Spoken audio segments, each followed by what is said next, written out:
안녕하세요. 코트라 뉴욕 IP데스크의 양은석 변호사입니다. 오늘은 미국에서 실용 특허를 받기 위해 갖춰야 하는 요건들에 대해 알아보는 영상을 준비해 보았는데요. 특허 실무 경험이 풍부하신 유나이티드 원 러 그룹의 김공식 변호사님을 게스트로 모셨습니다. 변호사님 안녕하세요.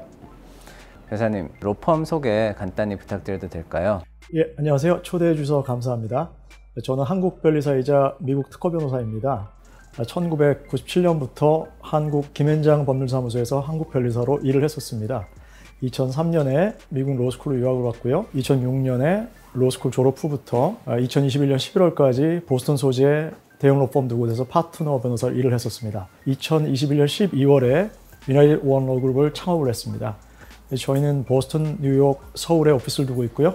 한국 회사들의 미국 진출, 미국 회사들의 한국 진출을 돕고 있습니다. 혹시 특허라는 주제가 생소하신 시청자분들은 저희 뉴욕 IP데스크에서 제작한 미국 특허 6분 안에 파악하기 영상을 먼저 시청하시길 권해드립니다. 사실 미국 특허는 실용 특허, 디자인 특허, 식물 특허로 세분되며 오늘은 실용 특허로 국한해서 안내드리는 시간을 가지겠습니다. 변호사님, 우리 기업들이 고안해낸 발명으로 미국에서 특허를 받으려면 어떤 점들을 갖춰야 하나요? 네, 미국에서 출원된 발명이 특허를 받기 위해서는요, 여러 가지 요건을 구비해야 되는데요. 그 중에 가장 중요한 세 가지, 신규성, 비자명성, 특허 대상 적격성을 들 수 있겠습니다. 그 어느 하나라도 흠결이 있으면요, 미국 특허청 심사관으로부터 특허 거절을 받게 됩니다. 먼저 신규성 요건에 대해서 조금 풀어 설명을 드리자면요, 출원된 발명이 출원 전에 알려져 있었던 기술, 즉 선행 기술과 동의를 하면 신규하지 않다는 이유로 특허가 거절된다는 뜻입니다. 한편 비자명성이라는 것은요, 출원된 발명이 선행기술과 동일하지는 않지만, 따라서 신규하지만 선행기술과의 차이점이 아주 미미해서 선행기술로부터 자명하다는 이유로 특허 거절된다는 의미입니다. 그래서 다음으로 출원된 발명이 판례가 정하는 특허 적격이 없다는 것에 해당이 되면요, 특허가 역시 거절되는데요. 연구발전기관 같이 자연법칙이 위배되는 것은 바로 그러한 예들 중에 하나가 됩니다. 신규성, 비자명성, 특허 대상 적격성 이외에도요, 특허 출원서에 나열된 발명자들이 이 진정한 발명자인지 여부도 중요한 요건 중에 하나입니다. 출원서에 적힌 발명자가 진정한 발명자인지를 특허청 심사관이 실무적으로는 판단하기가 어렵습니다. 따라서 진정하지 않은 발명자가 리스트된 경우에도 특허가 될 수 있는데요. 이 경우에는 특허가 무효될 수 있기 때문에 상당히 주의를 기울여야 합니다. 그 이외에도 특허 명세서, 특허 청구 범위 기재에 관한 요건 등 기타 요건들도 있지만요, 특허 실무적인 성격이 너무 강해서 이번 영상에서는 소개를 생략하기로 하겠습니다. 그럼 우선 첫 번째 요건인 신규성부터 살펴보겠습니다. 변호사님, 신규성이 무슨 뜻인지 설명 좀 부탁드리겠습니다. 특허 출원하고자 하는 사람들은 발명사항들을 상세하게 기재해서 이를 문서화하고 특허청에 제출해야 되는데요. 이 문서를 명세서라고 부릅니다. 근데 이 명세서에 기재됐다는 이유만으로 모두 특허로 보호받는 것은 아니고요. 명세서 중에 어떤 특정 섹션에 기재해야만 특허로서 보호를 받습니다. 이 특정 섹션을 우리는 특허 청구 범위라고 부릅니다. 이 특허 청구 범위에 기재된 사항이 아주 중요한 이유가 바로 여기에 있습니다. 특허 청구 범위에 기재된 사항이 선행기술과 동일하면 청구 범위에 기재된 사항은 신규하지 않은 것이기 때문에 여기에 특허 독점권이 부여된다면 상당히 부당하겠죠? 예, 신규성이 없다고 해서 특허 거절됩니다. 간단한 예를 들어서 설명을 드려볼게요. 특허 청구 범위에 기재된 발명을 성분 A와 성분 B를 병용해서 위험 치료 효과를 제공하는 발명이라고 가정하겠습니다. 심사관이 선행 문헌 두 개를 가져왔는데요. 하나는 2019년 문헌, 다른 하나는 2017년 문헌입니다. 19년 문헌은 성분 A가 탈모 방지 효과를 제공한다 라고 기재되어 있고요. 2017년 문헌은 성분 B가 탈모 방지 효과를 제공한다 라고 기재되어 있습니다. 신규성을 판단할 때는요, 청구항에 기재된 발명과 문헌 하나를 1대1로 대비합니다. 예를 들어 볼게요. 2019년 문헌과 청구항에 기재된 발명을 대비해 보겠습니다. 2019년 문헌은 성분 A만을 기재하고 있죠. 그런데 청구항은 성분 A와 B 두 개가 다 있죠. 따라 성분 A와 성분 A 플러스 B를 동일하다고 볼 수는 없겠죠. 따라서 2017년 문헌에 비해서도 청구항이 제된 발명은 신규성이 있는 것으로 인정이 됩니다. 네, 청구 범위에 기재된 사항과 선행 기술이 동일하면 신규성이 없고 동일하지 않으면 신규성이 있다 이렇게 이해하면 되겠군요. 그럼 선행 기술은 어떤 것들을 선행 기술이라고 명시하나요? 예, 어떤 것이 선행 기술이고 어떤 것이 선행 기술이 아닌지는 미국 특허법 102조에서 규정을 하고 있는데요. 이 102조의 구조가 다소 복잡합니다. 그래서 간단히 설명을 드리면 크게 4가지가 있는데요. 첫째, 출원일 전에 일반에게 알려진 기술. 둘째, 출원일 전에 일반이 사용하고 있는 기술. 셋째, 출원일 전에 반포된 간행물에 기재된 기술. 넷째, 출원인 스스로가 명세서에 이거는 선행 기술이다 라고 인정한 기술을 말합니다. 자, 하지만 어떤 요건을 구비했을 때는 이 선행 기술도 선행 기술이 아닌 것으로 예외 취급을 받는데요. 예를 들어서 발명자가 발명을 논문에 공개를 하고 나서 출원하는 경우 그 논문 공개일부터 출원일까지가 1년이 경과하지 않으면 그 논문은 선행 기술이 아닌 것으로 예외 취급이 됩니다. 기타 다른 유형의 선행 기술도 있고요. 또 기타 다른 유형의 예외들도 있는데 시간 관계상 설명드리기가 조금 어려울 것 같습니다. 발명자가 특허 청구한 내용을 논문을 통해 발표를 하거나 인터넷상에 공개했을 경우에도 공개일로부터 1년 이내라면 특허 출원이 가능하다는 말씀이시군요. 이 경우에 발명 내용이 한국어로 됐거나 아니면 한국에서만 이제 공개되었을 때는 어떻게 이해를 하면 될까요? 어떤 언어인지 어떤 지역에서인지는 논하지 않습니다. 따라서 1년만 경과하지 않았으면 특허받을 수 있는 기회는 여전히 있게 됩니다. 새로 개발한 기술이나 제품을 특허로 보호하고자 하는 우리 기업들은 항상 이 신규성을 잘 보존하도록 유의하면서 사업을 진행하고 특허 출원 업무를 진행하시면 되겠습니다. 변호사님, 미국 특허법의 비자명성은 발명의 내용이 해당 분야에 종사하는 통상의 기술자에게 자명할 경우 이 특허를 받을 수 없다 이렇게 명시하고 있는데요. 이 내용이 어떤 의미인지 좀 설명을 부탁드리겠습니다. 미국 특허법 제103조에 그러한 내용의 규정이 있습니다. 즉 청구 범위에 기재된 발명이 선행 기술과 차이가 있는 것으로 인정되기는 하지만, 즉 신규성이 있는 것으로 인정되긴 하지만 당업자들 기준으로 봤을 때 그 차이가 그다지 유의미하지 않을 경우에는 당업자라면 누구나 할 수 있는 수준에 불과하다고 해서 이에 대해서 특허 독점권을 주지는 않습니다. 그런데 이 차이가 유의미한지 유의미하지 않은지의 판단이 핵심인데요. 이 판단에는 여러 가지 요소들이 종합적으로 고려됩니다. 예시를 하나 들어서 중요한 요소 몇 가지만 설명드려 보겠습니다. 청구항이 제된 발명이 성분 A와 성분 B를 병용하면 탈모 방지 효과를 제공한다라는 기술로 가정하겠습니다. 자, 선행 문헌으로 심사관이 2개를 가져왔는데요. 2019년 문헌, 2017년 문헌입니다. 2019년 문헌은 성분 A가 탈모 방지 효과가 있다라고 기재되어 있고요. 2017년 문헌은 성분 B가 탈모 방지 효과가 있다라고 기재하고 있습니다. 자, 이럴 때 심사관이 청구항이 제된 발명이 진보성이 있냐, 자명성이 있냐를 판단할 때는요. 저 두 문헌을 조합해서 저 청구항이 제된 발명이 이룰 수 있냐 없냐를 판단합니다. 그런데 쉽게 알 수 있죠. 2019년 문헌과 2017년 문헌을 조합을 하면 성분 A와 성분 B가 합쳐지고 그 결과 탈모 방지 효과가 생길 수 있다는 것을 쉽게 알 수 있습니다. 심사관은 자명하다는 이유로 거절을 하는데요. 출원인 입장에서는 성분 A와 성분 B를 병용했을 때 성분 A보다 또 성분 B보다 탈모 방지 효과가 상당히 높다고 증명을 하면요. 진보성이 있다 또는 비자명하다라고 해서 특허를 받을 수 있게 됩니다. 두 번째 예를 한번 들어볼게요. 청구항이 제된 발명은 성분 A와 C를 조합해서 탈모 방지 효과를 일으키는 기술입니다.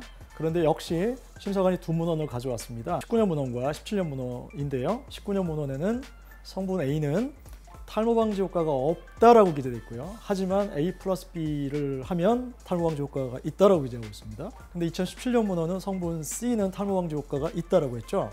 그럼 저 두 문헌을 조합하면 뭐가 나올까요? 2019년 문헌에 있는 성분 중에 B를 2017년 문헌의 C로 교체하면 A 플러스 C가 되면 청구항에 기재된 발명과 동일해지죠. 따라서 저 두 문헌을 조합하면 청구항에 기재된 발명을 쉽게 만들 수 있다는 이유로 거절을 하게 되는데요. 출원인이 효과적으로 심사관의 거절을 대응하면 이게 특허받을 수 있는 길도 열립니다. 자, 어떻게 대응하느냐면요.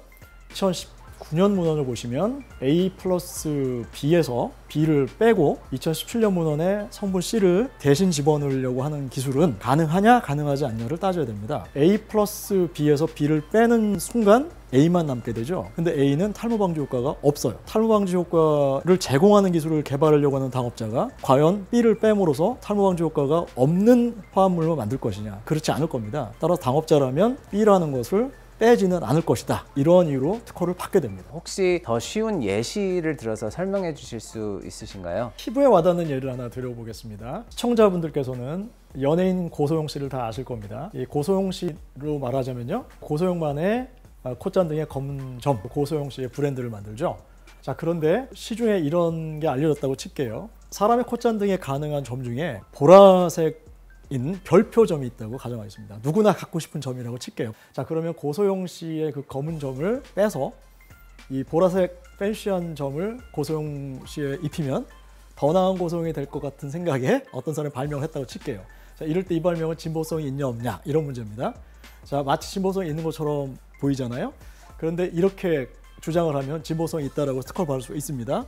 자, 고소영 씨로부터 그 검은 점을 빼면요, 빼는 순간 더 이상 고소영이 아닌 거죠. 따라서 이 분야에 있는 사람은 고소영 씨의 이 검은 점을 빼려는 시도를 아예 하지 못할 겁니다. 따라서 상당히 진보성이 있는 기술을 개발했구나 라는 이유로 이제 특허를 받게 되는 겁니다. 네, 그렇군요. 변호사님, 어떻게 하면 우리 기업들이 이렇게 심사 과정에서 심사관들을 잘 설득하는 이런 출원서를 작성할 수 있을까요? 발명자 스스로 효과적인 주장을 하기에는 쉽지가 않을 겁니다. 그럼 우리 기업들에게 추천드리는 것은요, 그 해당 발명 분야의 전문성을 갖춘 특허 변호사나 변리사를 선임하셔서 효과적인 주장을 하는 것을 추천드립니다. 네, 잘 알겠습니다. 그럼 실용 특허를 받기 위해 필요한 세 번째 요건으로 특허를 받을 수 있는 대상, 즉 적격성에 대해서 여쭤보겠습니다. 특허법 제 101조는 공정으로 해석되는 프로세스, 기계인 machine, 제조품인 manufacture, 그리고 조성물인 composition of matter, 이렇게 네 가지를 특허를 받을 수 있다는 대상으로 이렇게 명시를 하고 있는데요. 그렇다면 공정은 어떤 것들을 공정이라고 얘기하나요? 예, 공정은 쉬운 말로 방법입니다. 세간의 방법 특허라고 알려진 것이 바로 여기에 해당되겠죠. 그래서 방법은 시간 순수로 이루어진 여러 단계들의 조합을 말하는데요. 어떤 물건을 제조하는 방법이라든지 어떤 물건을 사용하는 방법, 어떤 서비스를 사용하는 방법, 이런 것들이 해당됩니다. 조금 더 구체적인 예를 들면요, 코비드 백신을 제조하는 방법, 코비드 백신을 운반하는 방법, 코비드 백신을 접종하는 방법, 또는 이제 서비스로 자가격리자를 관리하는 그런 방법 등이 해당되겠죠. 또한 인공위성으로 거리를 계산해서 어떤 현재 위치를 측정하는 방법도 해당되고요. 어떤 특정한 알고리즘을 가지고 구글 검색을 효율적으로 하는 방법, 이것도 해당되고요. 또는 유전자 가위를 이용해서 각종 암을 치료하는 방법, 이런 것도 그 예가 될 수 있습니다. 변호사님, 그렇다면 그 기계 특허는 어떤 대상을 기계 특허라고 일컫나요? 기계는 이렇게 정의됩니다. 이제 여러 구성 요소가 유기적으로 서로 연결되어서 작동을 하고 그 결과 하나 이상의 기능이나 결과를 도출해내는 것을 말하죠. 흔히들 이제 장치 발명이라고 할 때 바로 이것이 기계가 됩니다. 그 예를 들면 자동차용 조향장치, 그 다음에 스마트폰에서 사용되는 생체 인증 장치, 또는 레이더를 통해서 스피드 측정하는 장치, 이런 것들이 그 예가 됩니다. 그럼 제조품 특허라는 거는 어떤 특허를 말하나요? 제조품은요, 자연물과 대비되는 개념인데요. 어떤 자연물에 인위적인 조작을 가해서요, 자연물이 갖는 형태나 성질이나 특징이 이제 변해가지고 또 다른 유형의 어떤 물건이 생기는 걸 말합니다. 그 예를 들면요, 오렌지 자체는 자연물이죠. 어떤 인위적인 조작이 가해지지 않았잖아요. 하지만 오렌지 주스는 오렌지의, 즉 자연물에 인위적인 조작이 가해져서 만들어진 가공물이죠. 따라서 오렌지 주스는 제조품에 해당됩니다. 또 다른 예를 하나 들어볼게요. 마트에 가시면은 과일이 신선하게 보이도록 왁스 처리를 이제 하고 있는데요. 그 왁스 처리가 된 과일은 제조품일까요? 아닐까요? 이런 문제가 생기죠. 왁스 처리가 됐다고 하더라도 그 과일의 형태나 성질이나 특징이 변하지는 않습니다. 따라서 왁스 처리된 과일은 제조품이라고 볼 수 없죠. 자, 기타 생활용품으로 예를 들면 의자나 볼펜, 자동차 타이어, 책상, 서랍, 이런 것들이 전부 다 제조품에 이해가 됩니다. 그럼 자연에서 존재하는 것들은 제조품이 아니지만 그것들을 이제 인공적으로 가공한 것, 모든 것들은 제조품이라고 이렇게 생각하면 되겠군요. 그러면 조성물은 어떤 것들인가요? 그 제조품하고 차이가 있을 것 같은데요. 그 조성물이라는 것은요, 두 가지 이상의 구성 물질이 화학적으로 결합하거나 또는 물리적으로 결합을 해서 그 구성 요소와는 다른 성질을 갖는 어떤 물질을 말합니다. 가장 흔한 예로 화장품이 있습니다. 화장품 안에는 성분들이 굉장히 많은데요. 보통 20여 가지가 넘습니다. 그 20여 가지 각각은 각각의 성질을 갖죠. 하지만 화장품의 성질은 못 가져요. 하지만 20개가 모여서 화장품의 성질을 갖게 하는 거죠. 이게 바로 화장품용 조성물을 말하고요. 이것들이 이제 의약이나 식품에 적용되면 의약용 조성물 또는 식품용 조성물이라고 이제 부릅니다. 그렇다면 변호사님, 그 특허를 받을 수 있는 범위가 상당히 광범위하다고 이렇게 이해가 되는데요. 예, 맞습니다. 1980년 연방대법원에서 어떤 판결을 내렸는데요. 태양 아래에서 인간이 만들어낸 모든 것들은 다 특허 대상이 될 수 있다라고 판시한 바가 있습니다. 그 정도로 특허 대상의 범위가 넓습니다. 그러면 공정, 기계, 제조품, 조성물에 해당되지 않는 예외 대상은 구체적으로 어떤 것들이 있나요? 1980년에 연방대법원이 모든 것이 다 특허 가능하다 이렇게 했지만 시간이 흘러서 2014년도에 연방대법원은 일정한 대상은 특허받을 수 없다라고 어떤 예외를 판시합니다. 자연법칙 특허받을 수 없고요. 자연현상 특허받을 수 없고요. 추상적 아이디어 특허받을 수 없다라고 판시한 바 있습니다. 예를 들면요. 인간 체내에 존재하는 유전자가 있는데 그 유전자는 서열로 구성이 되어 있죠. 이 유전자 서열을 누군가가 발견해서 특허 출원하면요. 자연물이죠. 따라서 이건 자연현상이라고 해서 특허 대상이 될 수 없습니다. 그 다음에 뉴턴의 만유인력 법칙이라는 게 있죠. 누군가가 이걸 독점하기 위해서 특허 출원을 하면 이건 자연법칙에 해당된다고 해서 특허받을 수가 없게 됩니다. 그렇다면 페니실린, 이것은 이 푸른 곰팡이에서 자연적으로 발생하는 물질을 추출한 항생제잖아요. 그러면 이런 페니실린 같은 발견의 자체는 특허를 받을 수가 없다는 말씀이시네요. 예, 그렇습니다. 이 페니실린 그 발견은요, 그 자체로 아주 위대한 발견이죠. 노벨상까지 받았는데요. 하지만 자연물이기 때문에 미국 특허법상 특허 대상이 못 되어서 특허받을 수가 없습니다. 하지만 이 페니실린을 다른 물질과 혼합을 해서 또는 조합을 해서 의학적 조성물을 만들거나 또는 적절한 방법으로 다른 질병을 치료하는 방법들을 개발했을 경우에는 역시 특허 대상이 될 수 있습니다. 네, 변호사님, 그렇다면 이런 페니실린을 인위적으로 가공하거나 변경해서 더 효용이 뛰어난 어떤 신약을 개발하면 이런 것은 자연적으로 존재하지 않는 것이니까 그럼 특허를 받을 수 있다는 것이죠? 예, 맞습니다. 그런데요, 변호사님, 특허를 받은 신약 물질을 자연적으로 존재한다, 이런 사실이 나중에 발견되면 특허를 받은 것은 어떻게 되나요? 특허 출원 과정에서는 이게 신규한 물질이라고 해서 특허를 받았을 겁니다. 그런데 사실은 자연에 존재하는 거였죠. 심사관이 정상적으로 심사를 했다면 아마 특허 거절을 해서 특허가 나오지 않았어야 되는데 심사관들도 사람이다 보니까 완벽하진 않죠. 따라서 종종 이런 경우에 특허가 허용되는 경우가 있습니다. 자, 그런데 이런 특허가 존재하면 경쟁회사들에게는 공평하진 않을 겁니다. 왜냐하면 그 사람이 독점권을 갖게 되니까요.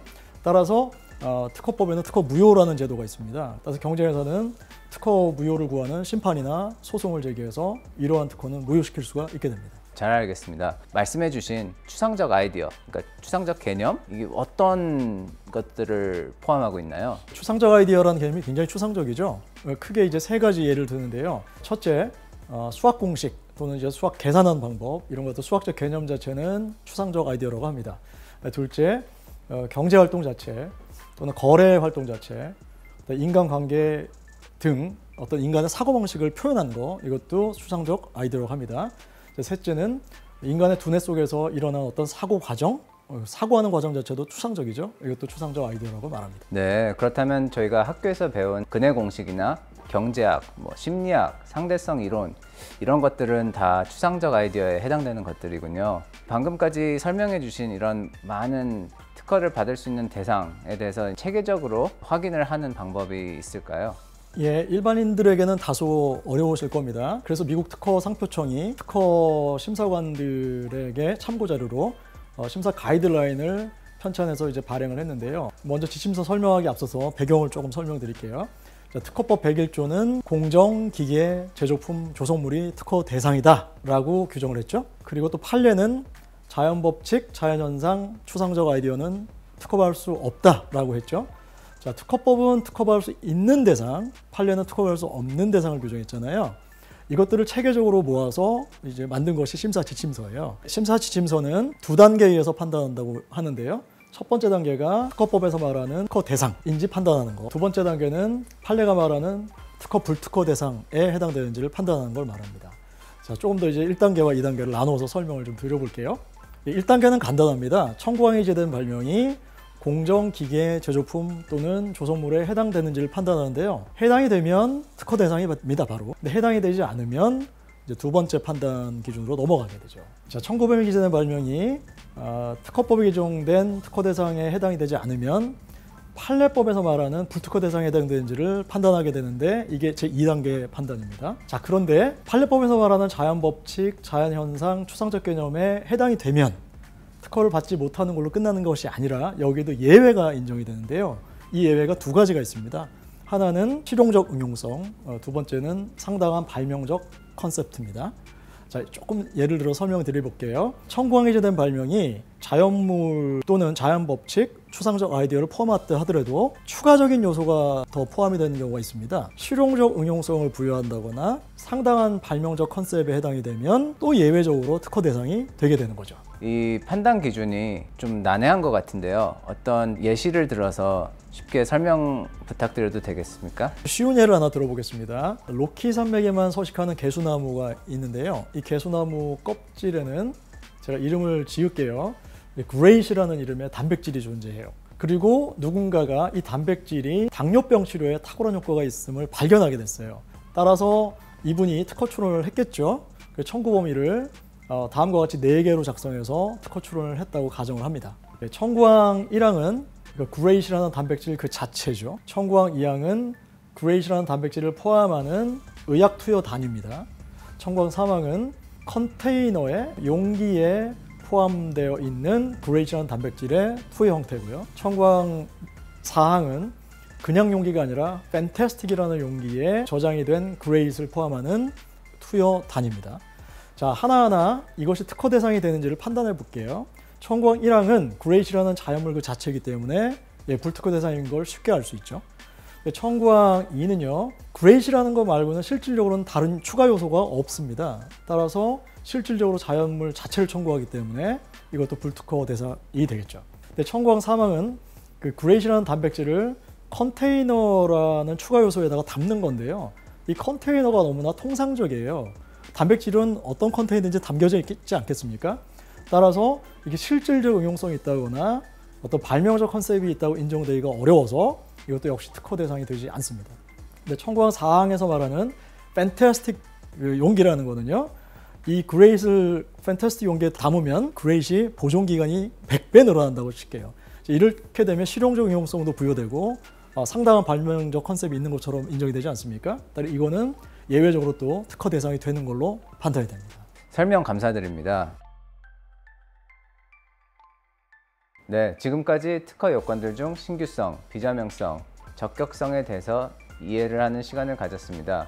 이들 요건들의 버금가게 발명자 요건도 챙겨야 된다고 앞서 말씀을 주셨는데요. 변호사님, 그러면 발명자는 기업도 발명자로 특허 출원할 때 가능한가요? 아닙니다. 기업은 발명자가 될 수가 없습니다. 미국 특허법에 의하면 이제 발명자는 자연인으로만 한정되기 때문입니다. 예를 들어서 이 기업의 직원이 발명을 했다면요, 자연인인 직원만 발명자로 리스트될 수 있고요. 기업은 출원인으로 리스트돼야 됩니다. 네, 그렇군요. 요즘 인공지능, 즉 AI가 여러 기술 분야에서 응용되고 있고요. 그 사람의 버금갈 정도의 지적 활동도 가능한 것으로 알고 있는데요. 이세돌과 격돌한 알파고 같은 그런 AI가 특허 기술 개발을 했다고 가정을 했을 때요. 이런 AI 같은 경우는 발명자로 등재가 가능한가요? 예, 흥미로운 질문인데요. 아닙니다. 인공지능은 인간이 아니기 때문에, 자연인이 아니기 때문에 발명자로 리스트될 수가 없습니다. 자, 그렇지 않아도 2021년 9월에 AI가 발명자가 될 수 있느냐에 관한 판례가 나온 바 있습니다. 어떤 사람이 AI 머신을 사용해서 발명을 했고요. 특허 출원을 하면서 발명자로 그 AI 머신 이름을 리스트했습니다. 특허청에서는 이를 특허 거절했고요. 출원인은 연방법원에 항소를 했습니다. 예상한 대로 연방법원은 AI는 인간이 아니다. 따라서 특허받을 수 없다라고 판결을 했어요. 교수님, 그러면 만약에 여러 사람들이 공동으로 어떤 발명을 했을 경우에는요, 모든 자들이 다 발명인이 될 수가 있나요? 예, 발명자로 인정이 된 사람들이 다수인 경우에는요, 그 모든 발명자를 공동 발명자로 리스트를 반드시 해야만 합니다. 이 공동 발명자들 중에서 1인이라도 고의로 누락을 시킨다거나 고의로 추가를 한 경우에는 특허를 받는다 하더라도 나중에 특허 무효의 소지가 생길 수 있습니다. 만약에 그럼 회사 연구소 같은 데서 어떤 한 연구원 분이 어떤 아이디어를 내서 다른 연구원들이 이 아이디어를 발명으로 구현하는 데 도움을 줬다면 이 경우에는 아이디어를 낸 그 연구원 분만 발명자가 될 수 있다는 말씀이신가요? 네, 그렇습니다. 발명은 이제 두 단계로 이루어지는데요. 발명은 착상을 하는 단계하고 그 착상된 것을 구체화하는 단계, 이렇게 두 단계로 이루어지거든요. 근데 발명자로 인정이 되기 위해서는 착상 단계에서 반드시 기여를 해야만 합니다. 그리고 이 착상 단계에서 여러 명이 기여를 했으면 이제 공동 발명자가 되는 거죠. 자, 그런데 착상은 1인이 했는데요. 구체화하는 거를 다른 사람이 했을 때는 착상을 한 사람이 발명자가 됩니다. 자, 예를 들어서 연구원이 발명 착상을 한 다음에 그 연구원 소속의 테크니션에게 구체화하라고 해서 과업을 줬을 때요. 이때 테크니션은 구체화한 데만 기여했고 착상에는 기여하지 않았기 때문에 발명자가 될 수 없고요. 연구원만 발명자가 됩니다. 자, 또 하나 예를 들면요. 연구원이 착상한 발명을 특허 변호사에게 가져갔어요. 그리고 특허 변호사는 특허 명세서를 작성하게 되겠죠. 자, 특허 변호사는 발명 착상에 기여한 바는 없죠. 그리고 그걸 문서화했을 뿐이죠. 따라 특허 변호사는 발명자가 될 수 없습니다. 자, 그리고 회사에는요. 또는 연구소에는 이제 사장이라는 분이 계시고 팀장이라는 분이 계시는데요. 이 사장님이나 팀장님도 발명 착상에 관여를 했으면 발명자가 될 수 있지만 착상에 관여하지 않았다면 사장이나 팀장이라는 이유만으로 발명자가 될 수 없음을 좀 주의하셔야 됩니다. 네, 그렇군요. 우리 기업들이 특허 출원 시 발명자를 기재할 때 이런 특허법상 기준을 유의하셔서 작성해야 어렵게 특허를 받겨도 무효되는 경우를 피할 수 있겠습니다. 지금까지 미국에서 실용 특허를 받을 수 있는 대상과 요건에 대해서 김공식 변호사님과 함께하는 시간을 가졌습니다. 변호사님, 오늘 교육 영상에 출연해 주셔서 정말 감사드립니다. 마지막으로 실용 특허 출원을 고려 중인 우리 기업들이나 시청자들에게 혹시 해주실 조언이 있으신가요? 예, 세 가지 조언을 드리고 싶습니다. 특허를 만드실 때는요, 이 특허가 경제 효과를 낼 수 있도록, 그러니까 수익화 가능한 특허를 만드시는데 힘을 모으시라라고 조언을 드리고 싶습니다. 자, 둘째는 이렇게 수익화가 가능한 특허를 만들기 위해서는요, 청구항 설계를 아주 잘 해야 됩니다. 청구항이 아주 매력적으로 보이도록 설계를 해야 되는데요. 전문가들과 상의하시는 것을 잊지 마시라고 조언을 드리고 싶습니다. 자, 셋째는 이제 보통 한국 기업들이 한국에서 한국어로 먼저 출원을 하시고 이제 미국으로 영어 번역을 해서 들어오시는데 이 번역이 잘못돼서 좋은 발명이 수익화되지 못하는 이제 사례들이 종종 있습니다. 따라서 번역 단계부터 자산 관리를 잘 하시라 조언을 드리고 싶습니다. 네, 좋은 말씀 감사합니다. 미국에서 실용 특허를 출원하시려는 우리 기업들에게 이 영상이 참고되셨길 바랍니다. 저희 코트라 IP데스크는 2021년 말부터 우리 기업들의 해외 특허 출원 비용을 지원하는 사업을 재개했습니다. 코트라 웹사이트에서 IP데스크 지원 사업 관련 정보를 확인하실 수 있고 신청서 제출도 가능하니 관심 있는 분들은 참고해 주시기 바랍니다. 오늘 안내해드린 내용에 대해서 추가 질문이 있으신 분들은 저희 뉴욕 IP데스크로 연락을 주시거나 영상에 코멘트 남겨주시면 답변 드리도록 하겠습니다. 이 영상이 실무에 도움이 되셨다면 좋아요, 채널 구독, 그리고 알림 설정을 부탁드립니다. 감사합니다.